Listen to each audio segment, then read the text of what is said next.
I'm Andrew Seeley, and straight ahead, I'll tell you all about funding for the Morgantown Fire Department. I'm Taylor Eaton, and straight ahead on WVU News, I'll tell you why taking out your trash could save you hundreds. I'm Maggie Klenko, and straight ahead on WVU News, I'll tell you why the findings of one cancer study is causing concern among doctors and women across the country. I'm Lauren Procopio, and coming up, I'll tell you what journalists are saying about how the media covered the chemical spill in the Elk River. Our award-winning WVU newscast starts now.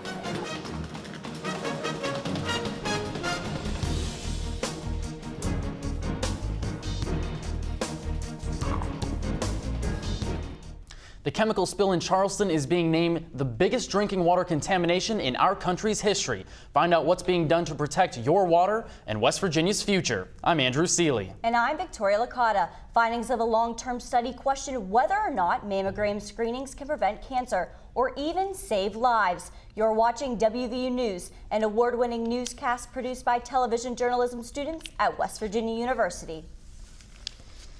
It's been over 2 months since Freedom Industries leaked toxic chemicals into the Elk River and left 300,000 people in southern West Virginia unable to use their water for days. The spill and its repercussions remain big topics of conversation within the state. Government reporter Lauren Procopio is here to tell us more. Lauren.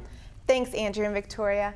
The chemical leak in Charleston is the largest tap water contamination in our country's history. With West Virginia's future in mind, state officials and educators are working hard to improve the way West Virginia's water is regulated. Members of the media have been busy since the spill as well. Journalists are coming together to discuss media coverage during and after the water crisis. I attended a panel discussion right here at WVU and caught up with some of our state's best journalists. We can't rely on the national media to cover events and to talk about important events that matter here locally.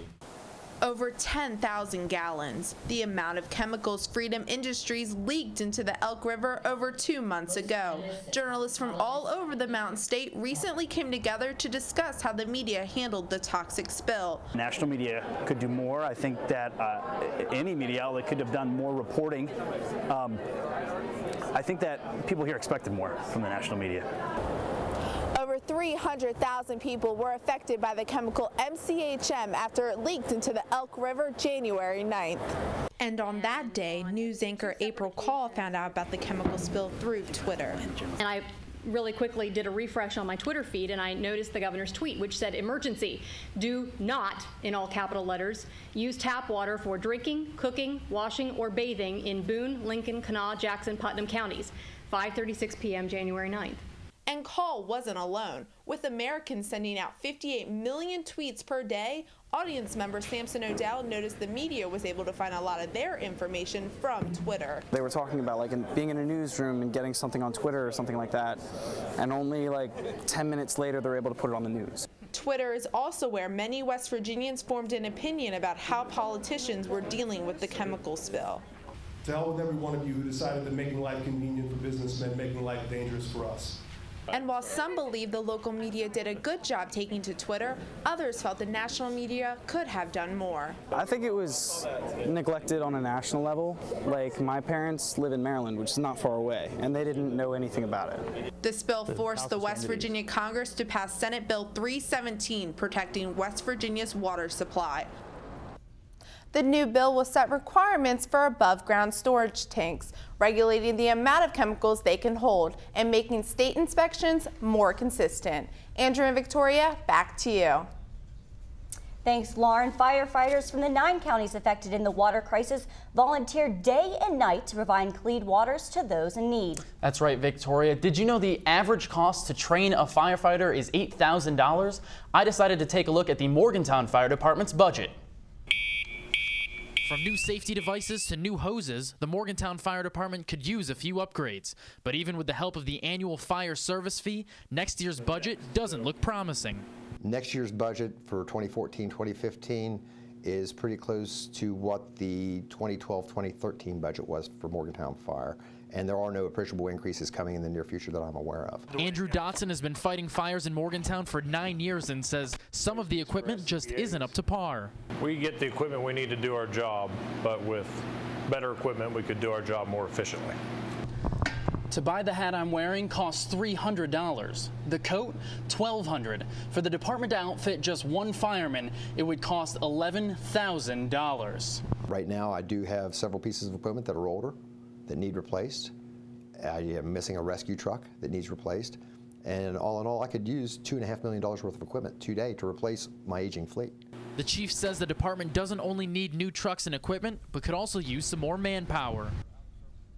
Chief Karavassis says there hasn't been an increase in firefighters since the early 1970s, despite the fact that Morgantown's population has nearly doubled since then. And the growing number of residents creates another problem for the city: more garbage to pick up. Piles of trash that build up in the snow are now major eyesores here in town. Star City reporter Taylor Eaton found out how garbage piles in your yard could cost you hundreds.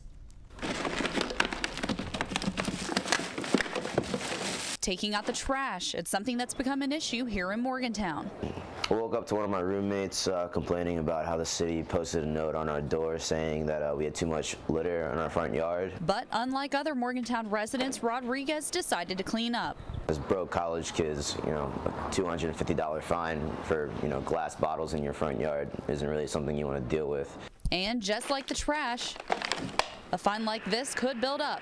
A citation for litter could cost you anywhere from $50 to $500. Most of the officers are very proactive in going out to the problem areas, and if there are violations found, then they're issuing citations for it.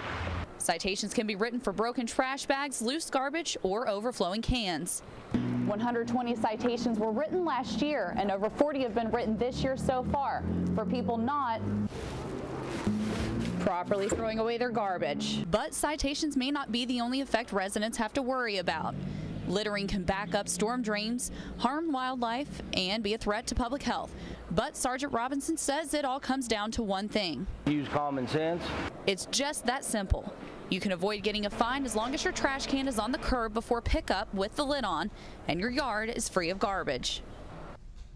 To find out what day trash pickup is in your area, you can visit the website at the bottom of your screen. WVU's academics are finally receiving the credit they deserve. 4 of the university's colleges have been ranked among the top programs in their field. U.S. News recently released its list of top grad school programs in the nation. WVU's College of Law and the College of Education and Human Services each had programs ranked in the top of their departments, while online programs in business and economics and education schools broke the list of top 40. These rankings come at a valuable time for the university as it seeks reaccreditation this calendar year. Findings from a Canadian study show mammograms may not be as effective as once thought. Health reporter Megu Kalenko joins us now at the anchor desk to tell us more about the study and what it means for the future of healthcare. Megu? Thanks, Andrew and Victoria. For years now, doctors have been recommending that women over the age of 40 get mammograms in an attempt to detect breast cancer. But a recent 25-year-long study is questioning the effectiveness of mammograms. We do know that mammograms save lives. Mammograms have been around since the 1950s, but results from a 25-year-long study involving nearly 90,000 women say that mammograms have no effect on the mortality rate from breast cancer. Local breast cancer survivor Lisa Dandy says that when it comes to mammograms, it's better to be safe than sorry. It does show something. It did for me, okay, and it has for others. Okay, I think that at this point in time, until they come up with something totally better, they need to keep it going. But a study in the British Medical Journal says otherwise. This study says that women aged 40 to 59 found no benefit for them. In fact, of the 90,000 women in the study, the difference between those who received a mammogram and died from breast cancer and those who did not have a mammogram and died from breast cancer was only 5 women. In the United States, 1 in 8 women will develop breast cancer. Therefore, it is recommended starting at the age of 40 that women receive an annual mammogram. Despite the findings of the study, health professionals like Brenda DiBastiana believe that there will be no decline in the average 8,000 mammograms done per year at Mon General Hospital. I believe that mammograms is very essential. Start at 40 years old, get your mammogram annually. Small changes can be detected, and I think it will save patients' lives. The findings should not lead to any immediate change in guidelines for mammograms. And for Lisa Dandy, she agrees that early detection is key. Oftentimes, mammogram screenings are covered by private insurance or Medicare. If you're a woman over 40, talk to a healthcare specialist about what you can do to prevent and detect breast cancer. Andrew and Victoria, back to you. As nearly 250,000 women are diagnosed with breast cancer every year, it's important to check in with your doctors as research continues. Coming up next on WVU Sports, Joe Mitchin tells us about Mountaineer football stars looking to make the jump to the big leagues. I'm Alyssa Hudak, and coming up this week on WVU Sports, I'll tell you how important Pro Day is for a Mountaineer looking to play in the NFL. We're all different. Our interests, our backgrounds can influence our futures. But without focus, they're just dreams. But what if someone could give your interests life? If they could give your background power? If they could fuel what motivates you? That's what gives dreams meaning, purpose. And perhaps that was the moment you knew you wanted to be a Mountaineer. Joe, I understand that WVU head football coach Dana Holgerson is looking at one of the best recruiting classes in Mountaineer history. And I'm looking forward to some new faces on the field. What else can you tell us, Joe? Well, Victoria and Andrew, the Mountaineers hoping to get drafted to the NFL left it all on the field this pro day. Among those trying out were current Mountaineer Will Clark and former WVU star Noel Devine. A total of 15 Mountaineers came out to WVU's Caperton indoor practice facility hoping to impress NFL scouts. Sports reporter Alyssa Hudak spoke to some of the players looking to make it big. With over 16 NFL teams being represented at Pro Day, all eyes were on the Mountaineer football players hoping to start an NFL career. Scouts and media all piled into WVU's indoor practice facility to witness one of the biggest days in a college football player's career. My whole plan was just come out here, have fun, just relax. This is what I've been training for 3 months. It's what I do, so just relax and come out here and have fun.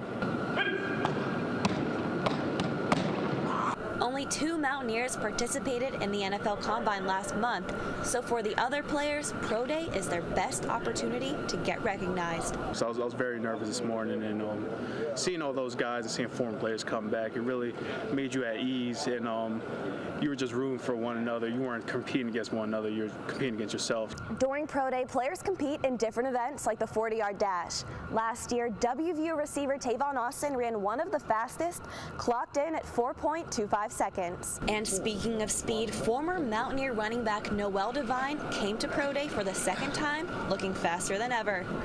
After spending last year in the Canadian Football League, Devine is hoping to get a shot in the NFL. This go around is better for me mentally and physically. I was mentally prepared and physically prepared as well. Didn't have any injuries, and I trained hard, so hard work pays off. So the players will see if their hard work pays off when the 2014 NFL Draft begins on May 8th. Alyssa Hudak, WVU Sports, Morgantown. Last year, both Geno Smith and Tavon Austin were selected in the first 2 rounds of the NFL Draft.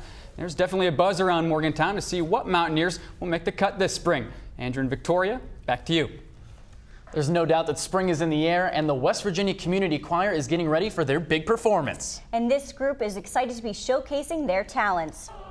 From college students to senior citizens, the community choir has 80 members and has been thriving in Morgantown for 40 years. New members are always welcome to join the group that practices once a week at the Creative Arts Center. For anyone interested in seeing the choir perform, their next concert is set for April 15th at the Suncrest United Methodist Church. It's great to see people in the community come together and share their passions for music. It certainly is, Andrew, and I love that anybody can join the community choir, no matter their age or experience. Well, that wraps up this week's edition of WVU News. Be sure to visit us online at our website. You can also watch any of our shows on YouTube. And don't forget to follow us and our reporters on Twitter. Thanks for watching WVU News. We'll see you next time.